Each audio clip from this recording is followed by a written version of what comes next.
కీర్తన గ్రంథం 103వ అధ్యాయము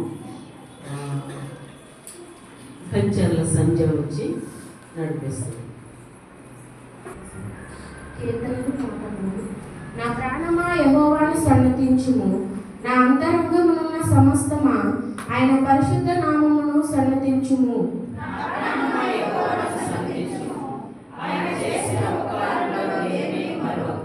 ఆయన నీ దోషములన్నింటినీ క్షమించువాడు, నీ సంకటములన్నింటినీ కుదుర్చువాడు.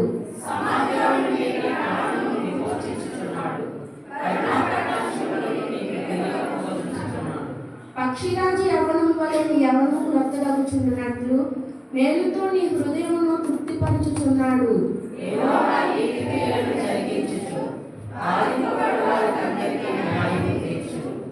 ఆయన మోషేకు తమ మార్గములను తెలియజేసెను, ఇశ్రాయేలు వంశస్థులకు తన క్రియలను కనపరచెను.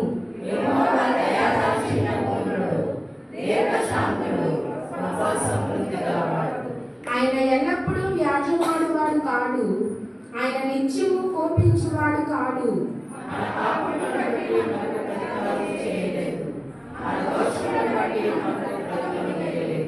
ప్రభునందు ప్రియమైన వాళ్ళారా, ప్రభుని యేసుక్రీస్తు వారి యొక్క ప్రశస్తమైన నామములు మీ అందరికీ శుభావందనాలు తెలియజేయుచున్నాను.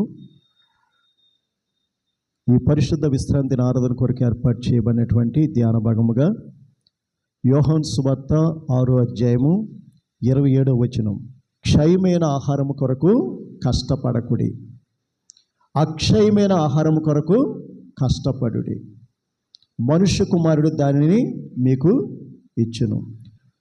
ఇందుకై తండ్రి అయిన దేవుడు ఆయనకు ముద్ర వేసి మరి పంపి ఉన్నాడని దేవుని యొక్క వాక్యము స్పష్టంగా సెలవిస్తుంది. క్షయమైన ఆహారం, క్షయమైపోయే ఆహారం అంటే పాడైపోయేటటువంటి ఆహారము, పాచిపోయేటటువంటి ఆహారము, కంపు కొట్టేటటువంటి ఆహారము, చెడిపోయేటటువంటి ఆహారం. చూడండి, అనేకమైన రుచికరమైన చాలా ఖరీదైనటువంటి శ్రేష్టమైన ఆహారం మనం సిద్ధం చేసుకుంటాం. అది సమయం గడిచే కొద్దీ దానిలో మార్పు వస్తుంది. అది వండినప్పుడు ఎలా ఉందో ఆ రుచి కానీ ఆ శ్రేష్టత కానీ ఆ యొక్క సువాసన కానీ అలాగే దానికి ఉండేటటువంటి క్వాలిటీ గంటలు అలాగే పూటలు అలాగే రోజులు గడిచేసరికి అది ఏమైపోద్ది అంటే క్షయమైపోద్ది.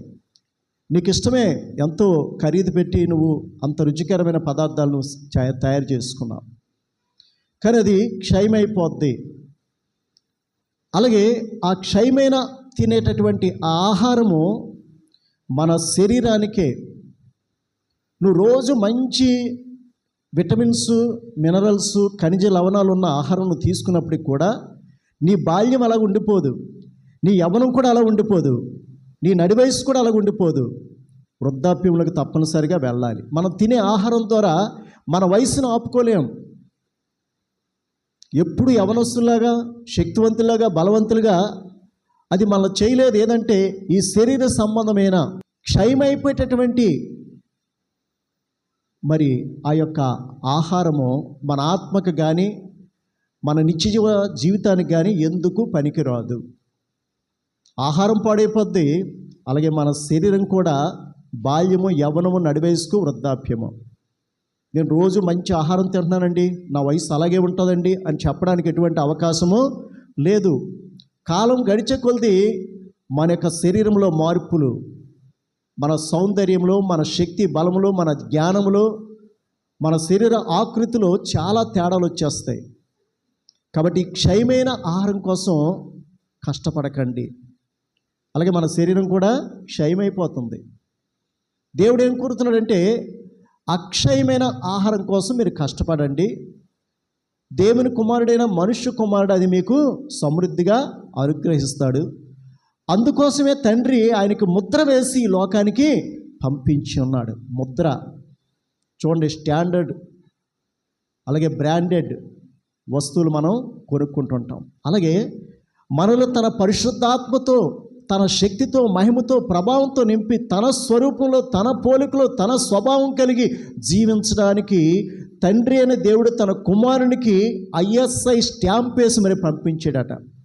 కొలత లేకుండా ధారాళంగా దేవునికి సంబంధించిన ఐశ్వర్యము, దేవునికి సంబంధించిన జ్ఞానము, దేవునికి సంబంధించిన ఆ యొక్క ఉజ్జీవాన్ని మనలో నింపడానికి తండ్రి కుమారుని సెలెక్ట్ చేసి ఈ లోకానికి పంపించాడట. కాబట్టి ఇక్కడ ఒక మాట మనం జ్ఞాపకం చేసుకోవాలి. నిత్య జీవాన్ని కలుగు చేసే అక్షయమైన ఆహారం కోసమే మీరు కష్టపడండి. నిత్య జీవాన్ని కలుగు చేసేటటువంటి ఆహారము, క్షయమైన ఆహారము ఈ టెంపరీ, ఈ శరీర సంబంధమైన జీవితానికి మనకు ఉపయోగపడుతుంది. కానీ ఆత్మ సంబంధమైన జీవాహారము మన ప్రభువైన యేసుక్రీస్తు వారి ద్వారా మనకి ఉచితంగా అనుగ్రహించబడుతుంది. దేనికోసం మనం ఎక్కువగా కష్టపడుతున్నాం? శరీర సంబంధమైన ఆహారం కోసమైనా మన సమయం, మన జీవితం, మనకి ఇవ్వబడినటువంటి దినాలు, వారాలు, నెలలు, సంవత్సరాలు ఈ క్షయమయ్యే ఆహారం కోసమైనా మన కష్టం, మన శ్రమ, మన ప్రయాసం, మన తాలూకా శక్తి, సామర్థ్యం, జ్ఞానం ఉపయోగిస్తున్నాం. అక్షయమైన ఆహారం తింటే అది మనకి జీవము, అది మనల్ని నిత్యము జీవింపచేసేటటువంటి ఆ జీవితంలోకి, మనల్ని ఆ పరలోకానికి, నిత్యజీవ లోకానికి మనల్ని తీసుకెళ్తుందని దేవుని యొక్క వాక్యము స్పష్టంగా సెలవిస్తుంది. అక్షయమైన ఆహారం కోసం మనం ఎంత కష్టపడుతున్నాం, ఎంత శ్రమ పడుతున్నాం, దాని గురించి మనం ఎంత ఆలోచించగలుగుతున్నాం, ఎంత దాని గురించి మనం ప్రయాసపడుతున్నాం, మనలో పరిశీలన చేసుకోవాలి. ఎందుకంటే శరీరము కేవలము నిష్ప్రయోజనము, ఆత్మే మనలను జీవింపచేయుచుంది. మనలో దేవుని ఆత్మ ఉంది. ఆత్మే మనకి ఆరోగ్యాన్ని, ఆత్మే మనకి ఆయుష్కాలాన్ని, ఆత్మే మనకి జ్ఞానాన్ని కలుగు చేస్తుంది. శరీరము కేవలము నిష్ప్రయోజనము. అలాగే ప్రభు చెప్తున్నారు, నా నోటుంట వచ్చే ప్రతి మాట మీకు ఆత్మయు జీవమునై ఉన్నదని స్పష్టంగా సెలవిస్తున్నారు. కాబట్టి ఇక్కడ చూసినట్లయితే క్షయమైన ఆహారం కోసం కష్టపడద్దు, నిత్య జీవాన్ని కలుగు చేసే అక్షయమైనటువంటి ఆహారం కోసమే మీరు కష్టపడండి. మనుష్య కుమారుడికి వచ్చిన దైవ కుమారుడే అవి మీకు సమృద్ధిగా ఇస్తాడు. అందుకోసమే తండ్రి ఈ కుమారునికి ముద్ర వేసి మన మధ్యకి పంపించాడని దేవుని యొక్క వాక్యము స్పష్టంగా సెలవిస్తుంది. మనము శరీరానుసారమైన జీవితం జీవిస్తున్నామా, లేదంటే ఆత్మానుసారమైన జీవితం మనం జీవిస్తున్నామా? మనల్ని మనం పరిశీలన చేసుకుంటే మన సమయాన్ని, మన ఆయుష్ని, మన యొక్క జీవితాన్ని ఎక్కువగా శరీర సంబంధమైన వాటి కోసమే ఎక్కువగా ఆలోచన, జ్ఞానము, శక్తి, సామర్థ్యాన్ని మనం ఉపయోగించి మనం మోసం చేసుకుంటున్నాం, మనం నాశనం చేసుకుంటున్నాం, మనము కృంగదీసుకుంటున్నాం. దేవుని స్తోత్రే. యోహాను సువార్త 6వ అధ్యాయము 35వ వచనంలో ఒక మాట ఉంటుంది, జీవాహారము నేనే, నా యొద్దకు వచ్చేవాడు ఏమాత్రమున ఆకలి కొనడు, నా యందు విశ్వసించేవాడు ఇక ఎన్నడూను దప్పికొనడు. ఆకలి, దప్పిక, జీవాహారము. ఇప్పుడు మనం ఆకలి వేస్తే అన్నం తింటాం, దాహం వేస్తే నీళ్ళు తాగుతాం. ఇక మరి జీవితంలో మళ్ళీ దాంతో పని లేదా? ఆహారం ఇంకా అక్కర్లేదా? పానీయం అక్కర్లేదా? అయితే ఇక్కడ ప్రభు స్పష్టంగా సెలవిస్తున్నాడు, నా యొద్దకు వచ్చేవాడు ఏమాత్రమును ఆకలి కొనడు, నా యందు విశ్వసించేవాడు ఎప్పుడునూ దప్పికొనడు. దాని అర్థం ఏంటి? మనం ఏ ఆకలితో పరుగులెడుతున్నాం, ఏ దప్పికతో మనం పరుగులెడుతున్నాం? మన పాదాలు దేనికోసం పరుగులెడుతున్నాయి అంటే శరీర సంబంధమైనటువంటి ఆహారము, శరీర సంబంధమైన పానీయము, శరీర సంబంధమైనటువంటి ఈ శరీర కోరికలు, ఇచ్చలు, ఈ పాపం అనేటటువంటి దాహంతో మనం ఈ లోకంలో పరిగెడుతున్నాం. ఎంత అనుభవించినా తృప్తి లేదు, ఇంకా కావాలి, ఇంకా కావాలి, ఇంకా కావాలి. నీ ఆకలి, నీ దప్పుగా తీరటం లేదు.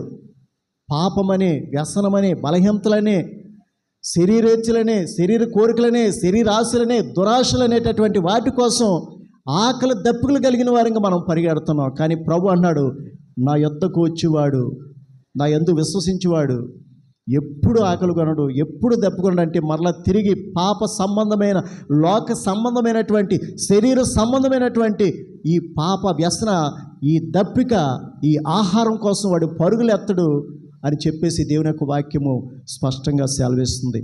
కాబట్టి జీవాహారము నేనే, నా యొద్దకు వచ్చేవాడు ఇంకేమాత్రమును ఆకలి కొనడు, నా యందు విశ్వసించేవాడు ఇంకెన్నడూను దప్పికొనడు అని ప్రభువు సెలవిస్తున్నారు. దేవుని స్తోత్రం. అలాగే చూసినట్లయితే మత్తయి సువార్త 4:4 మనుష్యుడు రొట్టె వలన మాత్రము కాదు కానీ దేవుని నోటి నుంచి వచ్చే ప్రతి మాట వలన జీవించును. మనుష్యుడు రొట్టె వలన అంటే ఆహారం వలన మాత్రమే కాదు, ఆహారం వల్ల మాత్రం ఇదిగో ఈ శరీరం మాత్రమే జీవిస్తుంది ఒక 70, 80 లేదా 120, 150 సంవత్సరాలు. కానీ దేవుని నోట నుండి వచ్చే ప్రతి మాట వలన మనుష్యుడు నిత్యము జీవిస్తాడు, నిరంతరము జీవిస్తాడు, యుగ యుగాలు తరతరాలు జీవిస్తాడని దేవుని యొక్క వాక్యము స్పష్టంగా సెలవిస్తుంది. అలాగే చూసినట్లయితే ద్వితీయోపదేశకాండము 8:3 కూడా అక్కడ కూడా అదే మాట ఉంటుంది. మనుష్యుడు రొట్టె వలన మాత్రమే కాదు, ఆ గట్టి చదువు అమ్మ, ఆహారం వలననే గాక యెహోవా సెలవిచ్చిన ప్రతి మాట వలన నరులు బ్రతుకుదురని మీకు తెలియజేయటకు ఆయన నిన్ను అణచి నీకు ఆకలి కలుగజేసి నీవే గాని నీ పితరులే గాని ఎన్నడూ ఎరుగని మన్నాతో నిన్ను పోషించెను. చాలండి. చూసారా, మన పితరులు మనకంటే ముందు దేవుని యందు ఉన్నటువంటి వారు, మరి వారందరిని కూడా దేవుడు పోషించాడు. వాళ్ళు విత్తనం వేయలేదు, పంట పండించలేదు, కొట్లలో సమకూర్చుకోలేదు, వాటిని ఆహారంగా వారు సిద్ధం చేసుకోలేదు. మన పితరులు ఆకాశం నుంచి మన్నా ద్వారా పోషించబడ్డారు. అలాగే అరణ్యంలో 40 సంవత్సరాలు లక్షల జనాన్ని దేవుడు వారికి కావలసిన సమృద్ధి అయిన ఆహారాన్ని, పానీయాన్ని అన్నీ సమకూర్చి ఆకాశం నుంచి మన్నా ద్వారా కూడా వారిని పోషించినట్లుగా మనము చూస్తున్నాం. కాబట్టి ఏ ఆహారం కోసం మనము కష్టపడుతున్నాం, శ్రమ పడుతున్నాం? ఏమండి, ఈ లోకంలో జీవించాలంటే ఆహారం ఉండాలా వద్దా? ఆహారము ఖచ్చితంగా ఉండాలి. ఒక ప్రశ్న వేస్తాను, మీరు సమాధానం చెప్పండి. బ్రతకడం కోసం మనం తింటున్నామా, లేదంటే తినడం కోసమే బ్రతుకుతున్నామా? చెప్పండి. బ్రతుకుట కోసం మనం తింటున్నామా, లేదంటే తినడానికే మనం బ్రతుకుతున్నామా? తినడానికే మనం బ్రతికితే ఒకడు చెప్తున్నాడు, నా ప్రాణమా తిను త్రాగు సుఖించు, అనేక సంవత్సరాలకు కావాల్సిన ఆహారాన్ని నీ కోసం నేను సిద్ధపరిచాను. తినమంటున్నాడు, తాగమంటున్నాడు, సుఖించమంటున్నాడు. వాడు ధనవంతుడు, వాడి భూమి సమృద్ధిగా పండింది, తిను త్రాగు సుఖించు అంటున్నాడు. ఆ రాత్రే దేవుడు ప్రత్యక్షమయ్యాడు. అరే, నువ్వు ధనవంతుడివి, అయినా నా పట్ల నీకు కృతజ్ఞత లేదు. ఈ సంవత్సరం నీకు మంచి పంట ఇచ్చాను, అయినా నన్ను స్తుతిస్తావేమో. నేను పరిశీలించినప్పుడు నీ ప్రాణంతో నువ్వు చెప్పుకుంటున్నావు, నన్ను స్తుతించట్లేదు. నీ ప్రాణంతో, నీ ప్రాణం నీ చేతిలో ఉన్నట్లుగా నా ప్రాణమా తిను త్రాగు సుఖించని, అనేక సంవత్సరాలకు కావలసిన ఆహారాన్ని నేను సిద్ధపరిచానని నువ్వు చెప్తున్నావు. ఈ రాత్రే నీ ప్రాణం నేను అడుగుచున్నాను, నువ్వు సంపాదించింది ఎవరికి ఇస్తావు? నువ్వు పోయిన తర్వాత ఇదంతా ఎవరికి చెందుతుందని దేవుడు వెర్రివాడని పిలిచినట్లుగా మనం చూస్తున్నాం. దేవునిలో ధనవంతులు కాక ఈ శరీర సంబంధమైన, లోక సంబంధమైన ధనవంతులుగా ఉన్నవారి ప్రతి ఒక్కరికి ఇదే గతి అని అక్కడ దేవుని యొక్క వాక్యము స్పష్టంగా సెలవిస్తుంది. కాబట్టి అదేవిధంగా చూసినట్లయితే చూడండి, నిర్గమకాండం 24:18 మీరు చదవక్కర్లేదు. మోషే 40 రాత్రింబగళ్ళు సీనాయి కొండ మీద దేవునితో ముఖాముఖిగా ఆయన చెప్తుంటే ఆజ్ఞలు, కట్టడలు, నిబంధనలు విన్నాడు. 2 రాతి పలకల మీద 10 ఆజ్ఞలు కూడా రాసి ఇచ్చాడు. ఈ 40 రాత్రింబగళ్ళు మోషేకు అన్నపానాలు లేవు, నిద్రాహారాలు లేవు. బ్రతికున్నాడా లేదా? మోషే దేవునితో మాట్లాడుతుంటుండగా అతనికి ఆహార పానీయాలు అక్కర్లేకపోయాయి. దేవుని నోటంటే వచ్చే ప్రతి మాట వలన అతడు జీవించాడు. ఈ 40 రాత్రింబగళ్ళు దేవుడు ఇశ్రాయేలు ప్రజల కోసం సీనాయి కొండ మీద, ఆ ఎత్తైన కొండ మీదకి మోషేని పిలిచి అతనితో ముచ్చటించి బోధించి, అలాగే 2 రాతి పరకల మీద ఆ 10 కమాండ్మెంట్స్ రాసి ఇచ్చాడు. దేవుని స్తోత్రం. అలాగే యేసుప్రభు వారు అంటున్నారు, జనులు నేటికి 3 దినముల నుంచి నా యొద్దే ఉన్నారు ఈ కొండ మీద, వారికి తినడానికి ఏమీ లేదు. ఇప్పుడు నేను వారిని ఆకలితో పంపించేసినట్లయితే మార్గ మధ్యంలో వారు మూర్ఛపోతారని చెప్తున్నాడు. దేవుని స్తోత్రే. 3 దినాలు యేసుప్రభు నోటంటే వచ్చే మాటలు వింటూ వారు ఆకలి దప్పికలు మర్చిపోయారు. 3 దినాలు ప్రభు అన్నాడు, 3 దినాలు అయిపోయిన తర్వాత, బోధ అయిపోయిన తర్వాత, ఇదిగో ప్రజలు నేటికి 3 దినముల నుంచి నాతోనే ఉన్నారు ఈ కొండ మీద, నా మాటలు వింటూనే ఉన్నారు, నా బోధ వింటూనే ఉన్నారు, వారికి తినడానికి ఏమీ లేదు. ఇప్పుడు వారిని వట్టి చేతులతో నేను వారిని ఆయా ప్రదేశాలకు పంపిస్తే వారి మార్గ మధ్యములో మూర్ఛపోతారు. నేను వారి మీద కనికర పడుతున్నాను, వారి ఎడల దయ చూపించాలనుకున్నాను. వట్టి చేతులతో ఆకలి దప్పులతో నేను వారిని పంపించను అంటే శిష్యులు అంటున్నారు, ప్రభువా ఇది అరణ్య ప్రదేశమే, 200 ధ్యానానంలో రొట్టెలు కొని వీరికి పంచడం అసాధ్యమే, వీరందరిని ఎలా తృప్తిపరుచుతామంటే ప్రభు చెప్తున్నాడు, మీ దగ్గర ఏదైనా ఉందని అడిగినప్పుడు ఒక చిన్న బిడ్డ దగ్గర ఉన్నటువంటి ఆహారాన్ని తీసుకొని 5 రొట్టెలు 2 చేపలని 5,000 మందికి సంతృప్తిగా వారు తిని ఇంకా 12 గంపల ఆ యొక్క రొట్టెలు చేప ముక్కలు మిగిలిపోయినట్లుగా చూస్తున్నాం. పోషించాలంటే దేవుణ్ణి నీ ఏ విధంగానైనా పోషించగలడు. నీ జీవితము తినడానికే జీవిస్తే, త్రాగడానికే జీవిస్తే, ఈ లోకంలో భోగాలు అనుభవించడానికే జీవిస్తే, మనం వెళ్ళేటటువంటి నిత్యము జీవించవలసినటువంటి యుగాలు తరతరాలు జీవించవలసినటువంటి ఆ యొక్క జీవితాన్ని మనం కోల్పోతామని దేవుని యొక్క వాక్యము స్పష్టంగా సెలవిస్తుంది. దేవుని స్తోత్రం.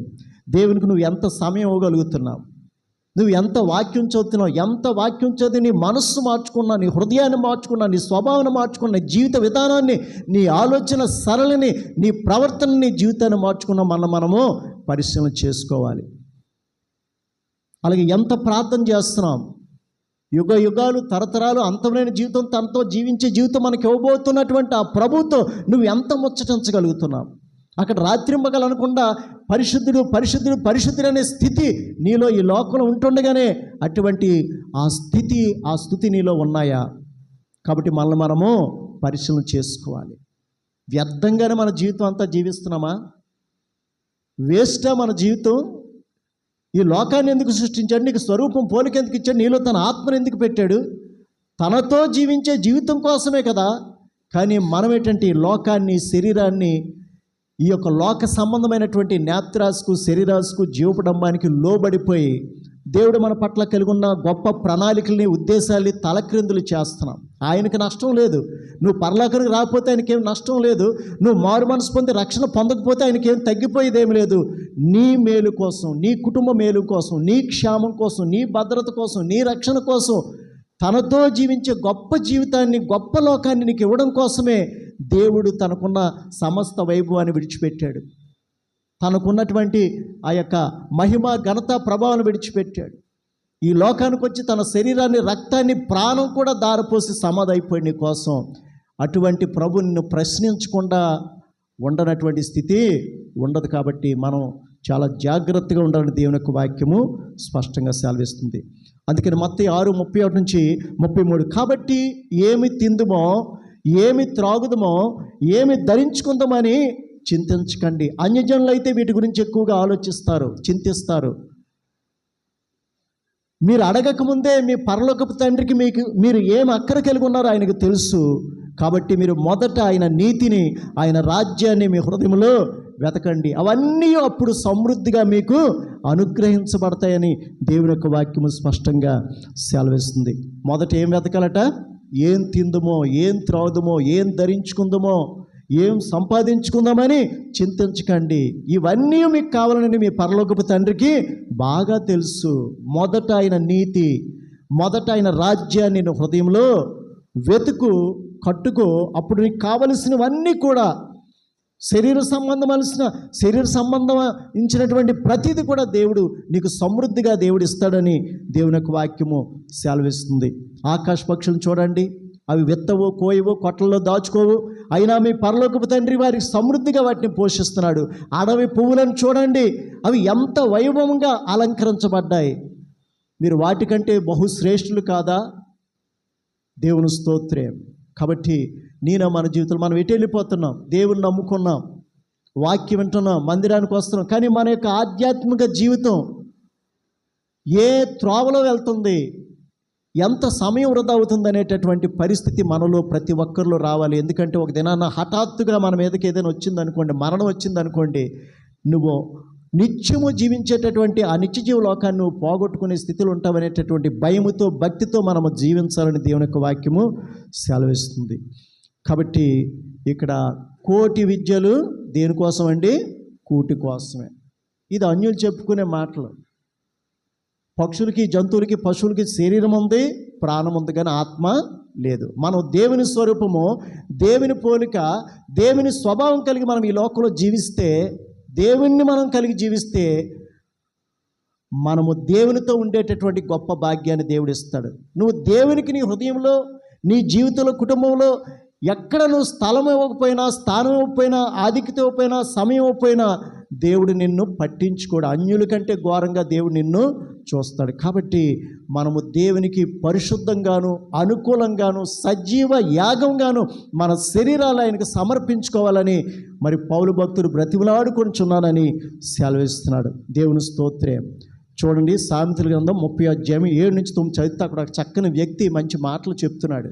సామెతల గ్రంథం 30వ అధ్యాయం 7-9 వచనాలు. దేవా, నేను నీతో 2 మనవులు చేసుకొనిచున్నాను. నేను చనిపోకముందు వాటిని నాకు అనుగ్రహించుము. వ్యర్థమైన వాటిని, అబద్ధములను నాకు దూరముగా ఉంచుము. పేదరికమైనను ఐశ్వర్యమైనను నాకు దయచేయకము.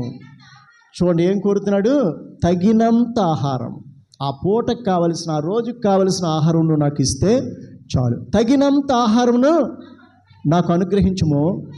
ఎక్కువైన ఎడల నేను కడుపు నిండిన వాడై నిన్ను విసర్జించి యెహోవా ఎవడని అందునేమో, లేక బీదనై, పేదరికంలో ఉంటే బీదనై దొంగిలించి నా దేవుని నామమును దూషింతునేమో అంటున్నాడు. దేవుని స్తోత్రం. చూసారా ఎంత చక్కటి కోరిక. ఐశ్వర్యం వద్దు, పేదరికం వద్దు. ఐశ్వర్యం ఇస్తే కడుపు నిండి యెహోవా ఎవడని అంటానేమో, లేదా పేదరికం ఇస్తే దొంగిలించి నీ నామానికి అవమానకరంగా జీవిస్తానేమో. కాబట్టి నాకు తగినంత ఆహారం రోజుకు నాకు ఇవ్వండి. నా ఆకలికి సరిపోయినంత ఆహారం నాకు ఇస్తే చాలు. దేవుని స్తోత్రం. అందుకనే భక్తుడు చెప్తున్నాడు, సంతుష్టి సహితమైన దైవభక్తి గొప్ప లాభసాధనమై ఉన్నది. సంతుష్టి సహితమైన దైవభక్తి గొప్ప లాభసాధనమై ఉన్నది. మనం ఈ లోకంలోనికి ఏమీ తేలేదు, ఈ లోకం నుంచి ఏమీ తీసుకొని పోలేము. కాబట్టి అన్న వస్త్రములు గలవారమై ఉండి తృప్తి కలిగి ఉందాము. దేవుని స్తోత్రం. ఏమైనా తీసుకొచ్చామా? వచ్చేటప్పుడు ఏమైనా తీసుకొచ్చామా ఈ లోకానికి? ఒంటి మీద వస్త్రాలు ఉన్నాయా? ఒంటి మీద వస్త్రాలు ఉన్నాయా? Praise the Lord. ఒంటి మీద వస్త్రాలు లేవు. వస్త్రాలు లేకుండానే మళ్ళీ తిరిగి వెళ్తాం. మట్టిలో కలిసిపోయిన తర్వాత ఆ శరీరం కూడా ఉండదు. మన్నైనది తిరిగి మట్టిలో కలిసిపోవును. ఆత్మ తాను దయచేసిన దేవుని వద్దకు చేరవలెను. కానీ దేవుడు మనకిచ్చిన ఆయుష్, దేవుడు మనకిచ్చిన ఆ సంవత్సరాలు వ్యర్థంగా జీవిస్తున్నాం.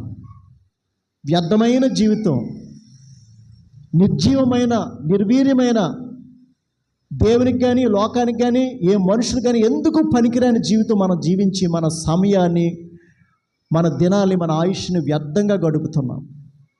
ఏమైనా ప్రయోజనం ఉందా?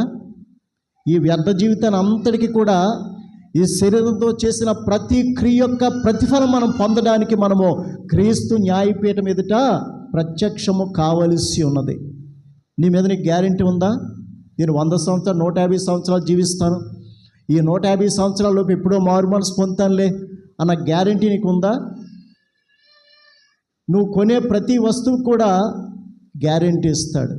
కొన్ని సంవత్సరాలు గ్యారెంటీ ఇస్తాడు, కానీ నీకు గ్యారెంటీ లేదు. ఇంట్లోంచి బయటికి వెళ్తే మనం తిరిగి వస్తామని నమ్మకం లేదు. పడుకొని నిద్రపోతూ చనిపోయిన వారు ఉన్నారు, భోజనం చేస్తూ చనిపోయిన వారు ఉన్నారు, కూర్చుంటూ చనిపోయిన వారు ఉన్నారు, ప్రయాణం చేస్తూ వాహనంలోనే చనిపోయిన వారు ఉన్నారు. మనం ఒక లెక్క అండి. కాబట్టి నీ పోకడెప్పుడో నీకు తెలీదు, ప్రభు యొక్క రాకడెప్పుడు కూడా మనకి తెలీదు. కాబట్టి దేవుని యందు బహు జాగ్రత్తగా మనం ఉండాలని దేవుని యొక్క వాక్యము స్పష్టంగా సెలవిస్తుంది. పేదలైన మీరు ధన్యులు, పరలోక రాజ్యము మీరిది. ఇప్పుడు ఆకలి కొనుచున్న మీరు ధన్యులు, మీరు తృప్తిపరచబడుతురు. అలాగే మీరు ఇప్పుడు శ్రమ పడుతున్న మీరు ధన్యులు, మీకు గొప్ప సంతోషము కలుగుతుందని దేవుని యొక్క వాక్యం స్పష్టంగా సెలవిస్తుంది. చూడండి, ధనవంతుడు ప్రతిదినము బహుగా సుఖపడుతున్నాడంట. మంచి వస్త్రాలు, మంచి ఆహారం, శరీర సంబంధమైన కోరికలన్నీ కూడా రోజు రోజుకి క్రొత్తదనాన్ని అనుభవిస్తున్నాడు.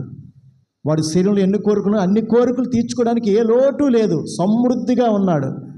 ఇంట వాగిటోడికి పడున్నవాడికి తిండి లేదు, బట్ట లేదు, నివాసం లేదు. పోనీ శరీరానికి ఆరోగ్యం ఉందంటే శరీరం అంతా కుళ్ళిపోయింది, కుక్కలు వచ్చి నాగుతున్నాయి, రస్సులు కారుతున్నాయి. ఆ స్థితిలో దేవుని స్తుతిస్తూ దేవుని కలిగి ఉన్న జీవితం కలిగి ఉన్నాడు. మనం అలా ఉండగలమా? అలాంటి దీన దరిద్ర స్థితిలో కూడా దేవుని హృదయంలో ధరించుకున్నాడు. ఈ లోకము కానీ, శరీరం కానీ, ఈ లోకంలో ఉన్నటువంటి తిండి బట్ట నివాసం కానీ శాశ్వతం కదా. నా దేవుడే, ఆయన ఇచ్చే పరలోకమే, నిత్యజీవలోకమే నాకు శాశ్వతం. ఆ విధంగా జీవించినప్పుడు ముందు అతడు చనిపోయాడట, పాతిపెట్టబడ్డాడు. పరలోకం నుంచి దేవదూతలు వచ్చి సగౌరవంగా అతను తీసుకుని వెళ్ళి అబ్రహాము రొమ్మున ఆంచి కూర్చోబెట్టారట. ధనవంతుడు కూడా చనిపోయాడట.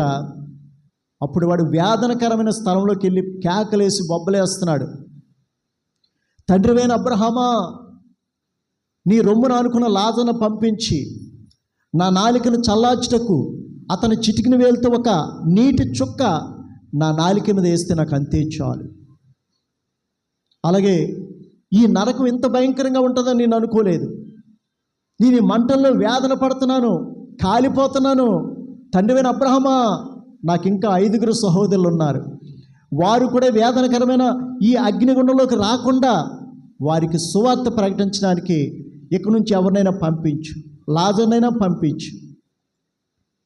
దేవుని స్తోత్రం. జరిగే పనేనా? ఒకసారి నీ శరీరం నుంచి నీ ప్రాణం పోయిన తర్వాత, ఈ లోకాన్ని విడిచిపెట్టిన తర్వాత నీకు ఎవ్వరూ దిక్కు మొక్కు ఉండరు. కాబట్టి దీపం ఉంటుండగానే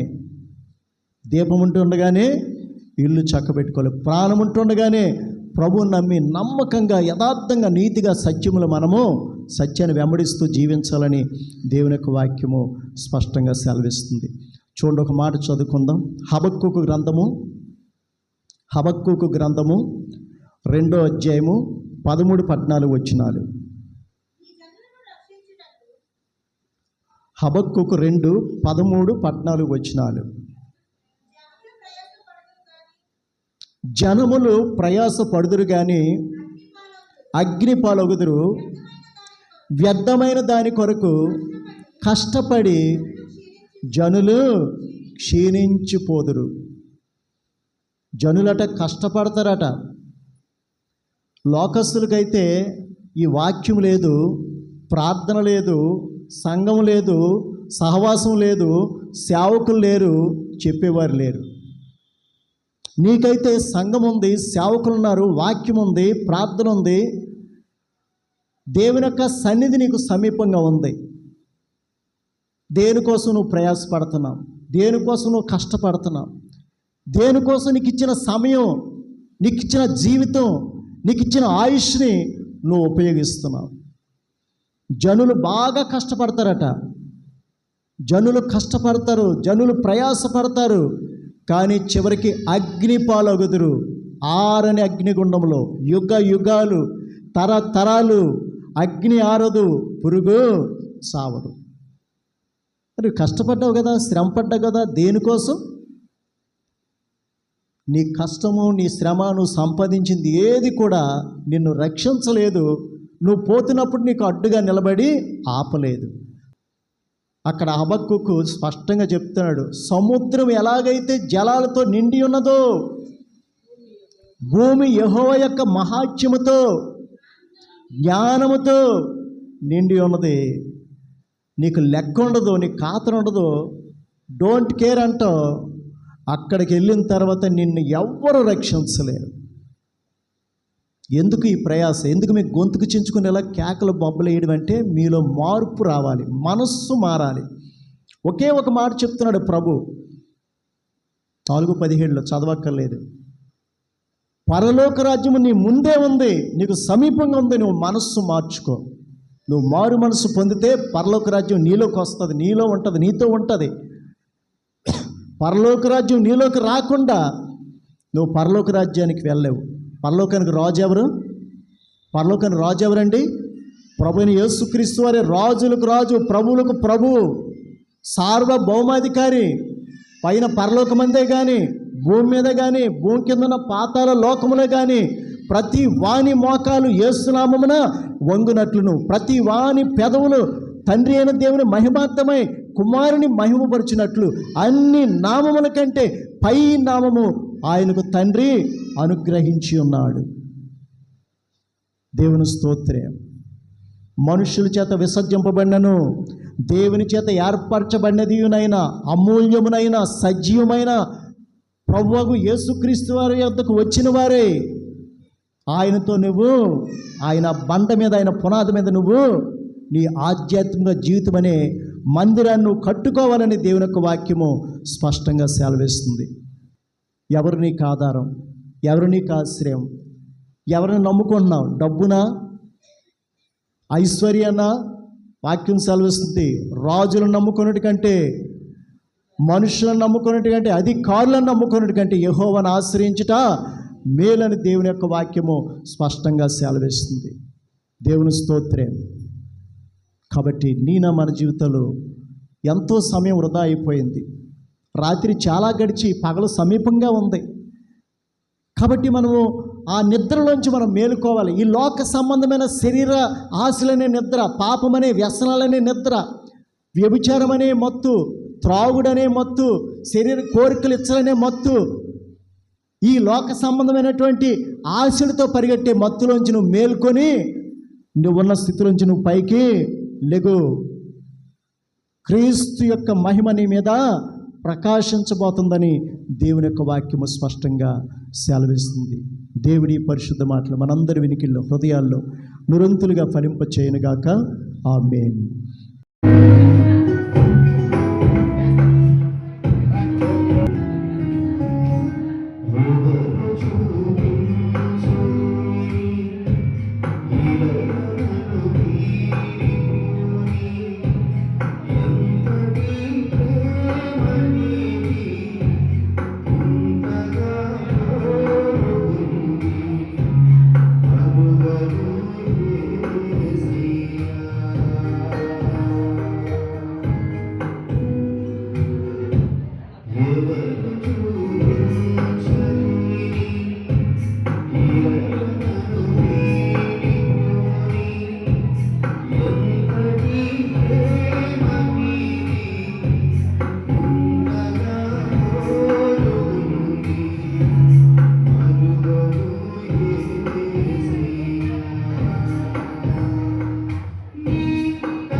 మందుకు మా తండ్రి ఈ నామం పరిశుద్ధపరచబడును. ఈ రాజ్యం మాకు వచ్చునుగా. ఈ చిత్తం పరలోకమందు నెరవేరినట్లు భూమి యందు నెరవేరునుగా. అనుదిన ఆహారము నేడు మాకు దయచేయి. మరణస్తులను క్షమించిన ప్రకారం మరణములు క్షమించు. మమ్మల్ని శోధనలు తేక దుష్టుల నుండి తప్పించు. ఎందుకంటే రాజ్యము బలము మహిమ నిరంతరం మీరే ఉన్నారు తండ్రి. ఆమేన్. యెహోవా మిమ్మల్ని ఆశీర్వదించి మిమ్మల్ని కాపాడును గాక. యేసుక్రీస్తు ప్రభు ఆయన సన్నిధి కాంతి మీ మీద ఉదయింపచేసి మిమ్మల్ని కరుణించును గాక. పరిశుద్ధాత్మ దేవుడే ఆయన శాంతి సమాధానము సమృద్ధి మీకు కలుగజేయును గాక. ఆమేన్. ఆమేన్.